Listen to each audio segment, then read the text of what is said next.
Welcome to the 1% Traveler, Jerusalem. Welcome to the 1% Traveler in Jerusalem. Now, we came over here from Jordan. It was really quite an adventure just getting across the border. It took 3.5 hours, but we made it.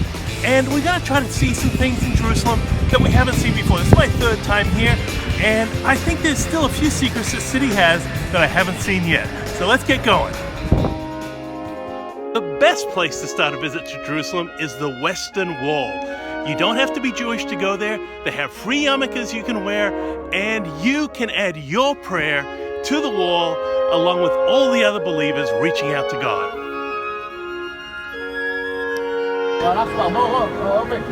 The Western Wall is not the old wall of the temple. It's the retaining wall of the plateau on which the temple sat. Now, the temple itself, it was destroyed in total in AD 70 by the Romans, and we don't know even exactly where on the plateau it actually sat.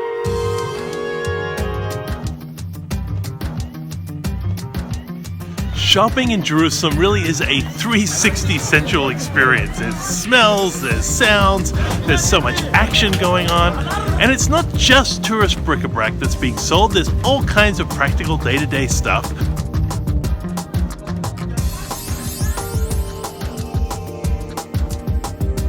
It's very easy to get turned around in the little streets, but so what? It just gives more time to enjoy the city and to see things that you wouldn't see or you didn't plan to see. And I think that's what makes this city so amazing. It's just an adventure, every little corner, every street, every turn. So it's just a great place to come out, explore, and enjoy just a little bit.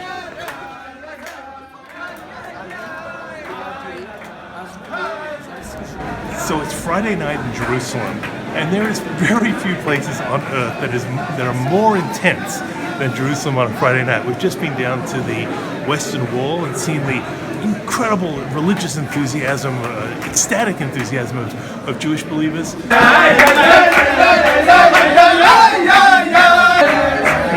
Now we're at the Church of the Holy Sepulchre, and of course the level of intensity is similarly intense here.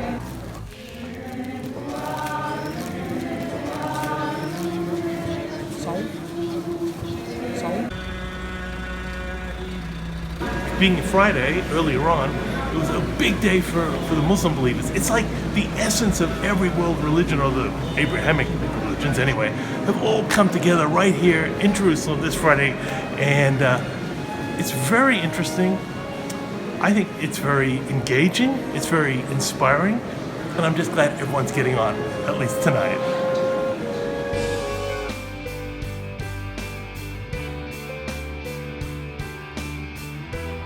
This morning I got up at 5 a.m. so I could walk through the old city before dawn and up the Mount of Olives so I could see this view.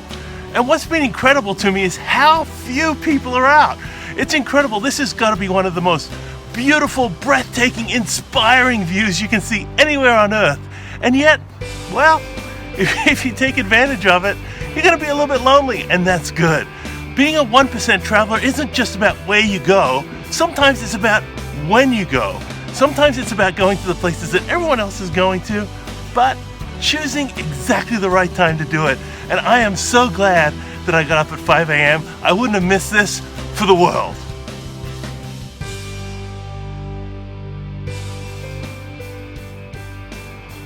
I hope that you'll promise me this. If you do get to Jerusalem, get up before dawn, make the effort, don't take a taxi or a bus. Walk through the old city, walk up the hill, feel this place like it was meant to be felt on a very human scale. You're going to see a lot of amazing things on the way and just have that incredible experience of coming on breathtaking beauty in a very natural, organic way.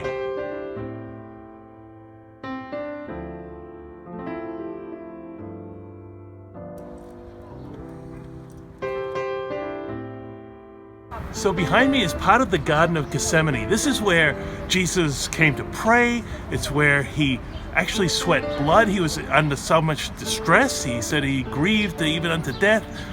but it's also where Judas came and betrayed him. So a lot of biblical history, a lot of the story of Jesus takes place in this beautiful garden. It's also a place where he came for respite and to rejuvenate during his life.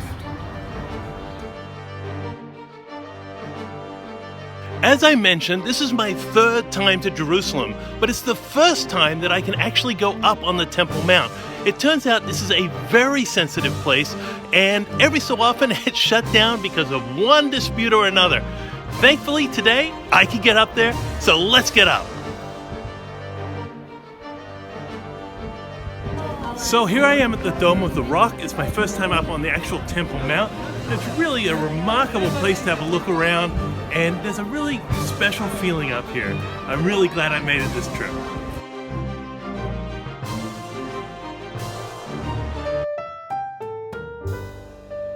I don't know about you, but for me, after about 2 or 3 hours of walking around the city, exploring, I love to just sit down and chill, particularly on very comfortable chairs. So one recommendation for you next time you come to Jerusalem is this. Right by King David's Tower is a Christian visitor center. Anyone can come in, no one will hassle you, at least they haven't hassled me.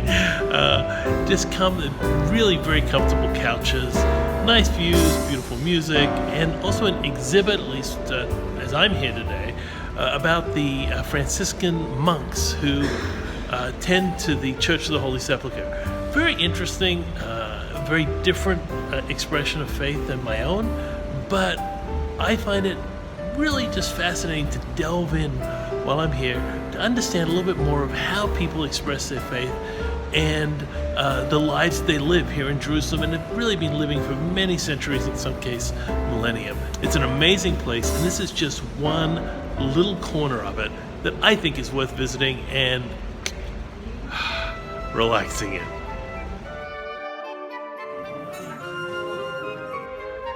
Everywhere you go in Jerusalem, you see cats. Now, I love animals, and I find these cats just adorable.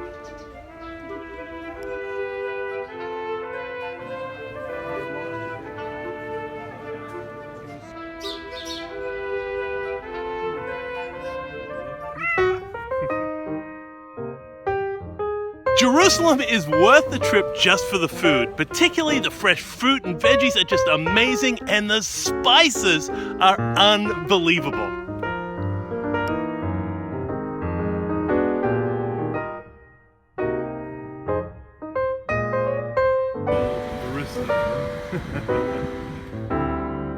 Here we are in Jerusalem, and I'm with my two best friends.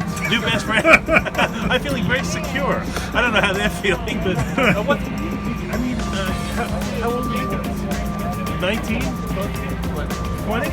And how long are you in the military? Yeah. And is it everybody? Yes. But not the Orthodox. Some go, some don't. Some do. It's up to them. Okay, good. Well, I hope it goes well for you guys. I hope you're safe. And thank you for chatting, and may you have a peaceful time in the military. Which might be an oxymoron, but I think that's what you hope for, right? Okay, thank you. So there are a couple things I want to tell you about. The first is, well, I'll give you my 2 cents on getting guides. Everybody wants to be your guide in Jerusalem, and of course not just here, wherever you travel.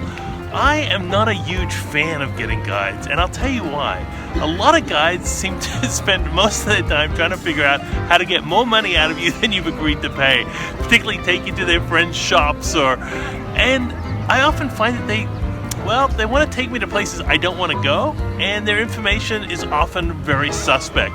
I prefer to read up about a place and then just go and enjoy it, meet people when I'm there, ask questions of people in the neighborhood, in the city, wherever you are, and really just enjoy it. Before I came to Jerusalem, I read the biography of Jerusalem. It's a 700 or so page history that gives the context for everything you're going to see, hear, and feel while you're here. Really worth the time. Which comes to my second thing I want to talk about, and that is travel alone or travel in a group. I never take organized trips as far as travel guides and buses and all that kind of stuff. I hate that kind of thing, and I'll tell you for a lot of reasons. One is that it encapsulates you into a group, and in that group you don't get out and meet people, and you just don't see what's really going on in the city or in the country or in the place where you are. Right now, I've been traveling with one person, and he has gone off on one place, I've gone another direction. I've met so many people today and just having a great time learning a little bit more about the city, because I'm forced to talk to people who aren't part of my culture, who aren't part of my group, who aren't people who just know what I know or agree with me. And that is part of the growth that comes when you travel.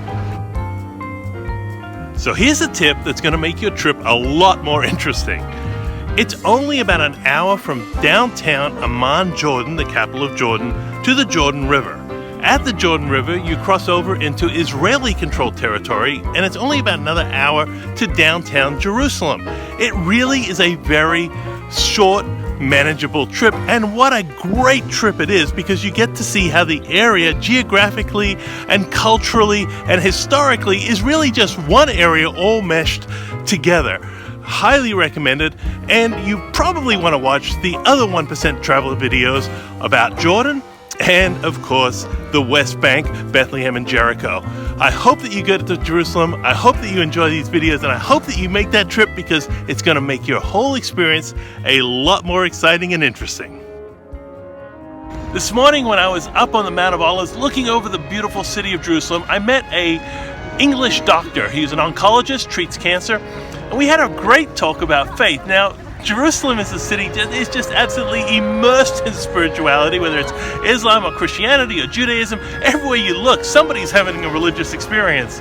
And I am a Christian, and I've come here, and of course it has meaning for me, and I can appreciate also the religious experiences of those I see among Jewish believers and among Muslim believers as well. It's a beautiful thing to see people experiencing a connection to God. But one thing this guy said that was very interesting to me was, he said he's an agnostic, doesn't have a particular religious belief, has flirted with atheism, but coming to Jerusalem has sort of sparked something. He said, I feel something here. I see it. I can taste it. I can understand it. I'm not exactly sure what it is, but I can't just dismiss it. And I think there's a lot of truth to that. There's something deep, there's something serious, there's something real here. And despite all the commercialization, all the people trying to make a buck off it, all the sort of claims and counterclaims of religious sites, and you're going to get all of that stuff and more, there's still something, when you strip all of that away, there's still something kind of special here. There's something that says, maybe there's a God up there who talks to us down here. And that is what people come to Jerusalem to feel. I hope that if you come, you can experience a little taste of that, because it's a beautiful thing when you feel it. Hello! Now I'm gonna have to talk to people, not a video. Hey, thanks for watching, and don't forget to subscribe below, because we have tons of great travel videos coming your way.